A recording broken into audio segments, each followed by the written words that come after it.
Qalbga borish uchun eng qisqa yo'l. 35-mavzu. Erkakning qalbiga boradigan eng qisqa yo'l qanday ekanini bilasizmi? Ba'zilar bu qisqa yo'l erkakning oshqozoni ekanini aytadilar.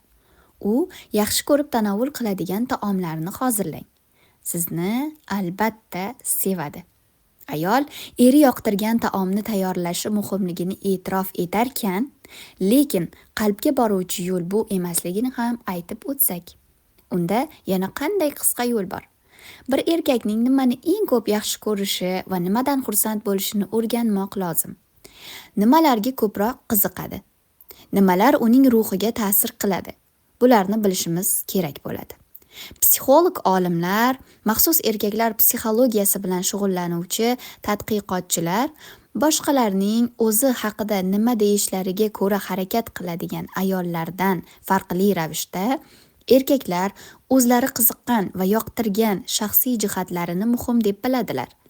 Shundaki, o'zining qiziqishlarini muhim deb bilgani holda, boshqalar undagi bu qiziqishni yoqtiradimi, yo'qmi, bunga e'tibor bermaydi.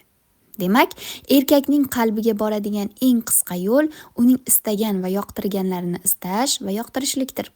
Albatta, bu har bir kishining dunyoqarashi va o'lchovidan kelib chiqib har xil bo'ladi.